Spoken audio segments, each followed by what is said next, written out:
Hi friends, मी रोशनी. माय food स्टोरीमध्ये तुमचं सगळ्यांचं स्वागत. आज मी बनवणार आहे कढी सोबत भात आणि गरमागरम मस्त भजी.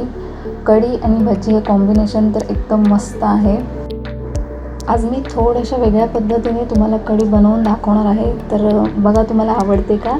तर चला बघूया आपण कढी कशी बनवायची ते.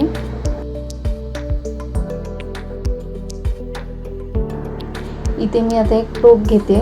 ज्या टोपामध्ये मी कढी बनवणार आहे तेच टोप घेतलं आहे. इथे मी मीडियम डब्बा दह्याचा घेतलेला आहे. तर हा पूर्ण डब्बा दही मी टोपामध्ये घेते.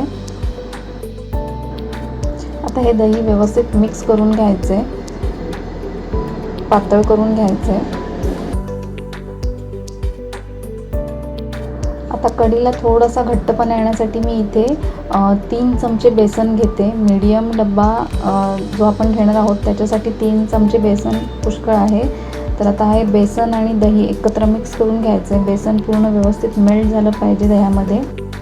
तर बेसनची गुठळी राहिली नाही पाहिजे, त्यामुळे व्यवस्थित हलवून घ्यायचं आहे आणि पाणी घालायचं आहे. आता आपण यामध्ये पाणी तुम्हाला कढी जशी घट्ट पातळ हवी असेल त्यानुसार तुम्ही अंदाजे पाणी घ्या. बेसनाने आपली कढी तर घट्ट होतेच, त्यामुळे पाणी थोडं जास्त घातलं तरी काही हरकत नाही, पण अति पण जास्त नका घालू. तुम्हाला जेवढ्या प्रमाणात घट्ट हवी असेल तेवढ्या प्रमाणात पाणी घाला. लागलं तर पुन्हा घालता येतं, त्यामुळे आधी थोडं कमीच घाला.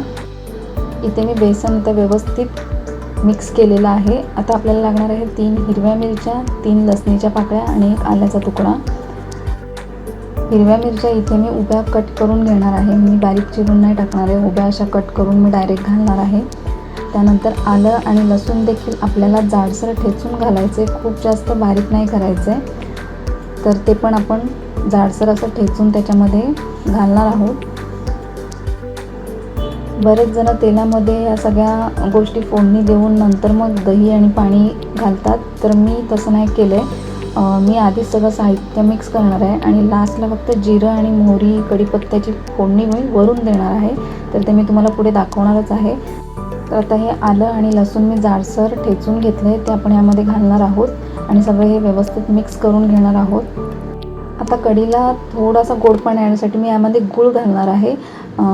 शक्यतो साखर घालतात, पण मी यामध्ये गूळ घालणार आहे. गूळ तर पौष्टिकच आहे. गूळ आता घालून हे व्यवस्थित मिक्स करून घ्यायचं आहे. त्यानंतर आता आपल्याला ह्याच्यामध्ये चवीनुसार थोडंसं मीठ घालायचं आहे. तर मीठ मी घालून घेते आणि 1 बारीक चमचा हळद घालायची कलरसाठी.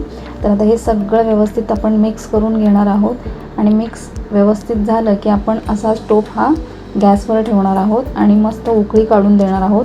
तर चला आपण हा टोप आता गॅसवर ठेवूया उकळी येण्यासाठी. आता आपण कढीला चांगली उकळी येऊन देऊया आणि उकळी आल्यानंतर तुम्हाला कढीचा घट्टपणा समजेलच. तुम्हाला जर जास्त घट्ट वाटत असेल कढी तर मग तुम्ही पाहिजे तर पुन्हा पाणी घाला. तर आपण याला आता एक उकळी येऊन देऊयात. इथे आता चांगली उकळी आलेली आहे. तर आता आपण वरून थोडीशी कोथिंबीर घालणार आहोत. फक्त कढी ना एक उकळी यायच्या आधी मध्ये मध्ये थोडं हलवत राहायचं, कारण आपण त्याच्यामध्ये बेसन टाकलं आहे त्यामुळे ते फुटायला नको. तर कंटिन्युअस हलवत राहायचं. हे बघा आता मस्त उकळी आलेली आहे. आता आपल्याला वरून फोडणी द्यायची. आता हा टोप आपण दुसऱ्या गॅसवर ठेवूया आणि फोडणीची तयारी करूया, म्हणजे वरून आपल्याला डायरेक्ट फोडणीच द्यायची. इथे मी फोडणी पात्र घेतलेलं आहे. आता यामध्ये 2 चमचे मी तेल घालते. तेल थोडं तापलं की आता आपल्याला यामध्ये वरून मोहरी घालायची. मोहरी तडतडली की आपल्याला थोडंसं जिरं घालायचं आहे. त्यामध्ये अंदाजे जिरं घातल्यानंतर आपल्याला इथे आता थोडेसे मेथीदाणे, अगदी थोडेसे मेथीदाणे घालायचे आहेत. आता मी यामध्ये फोडणीसाठी 2 लवंगा आणि 1 दालचिनीचा तुकडा घेतला आहे, तो पण आपण तेलामध्ये घालणार आहोत आणि खूप सारा कढीपत्ता. आता ही फोडणी आपण डायरेक्ट कढीवरती ओतणार आहोत. तर आपण कढीवरती ओतूया ही फोडणी.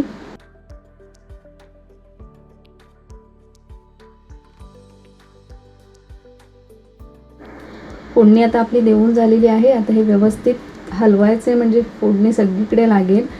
तर आपली आता कढी तयार आहे खाण्यासाठी. सोबत मस्त गरमागरम भजी करायची. कढी, भात आणि भजी खूप सुंदर लागते कढी. तर तुम्ही देखील तुमच्या घरी नक्की अशा पद्धतीने कढी एकदा ट्राय करून बघा. खूप सुंदर लागते, खूप छान टेस्ट आहे कढीची. सोबत कांद्याचे गरमागरम भजी देखील करा.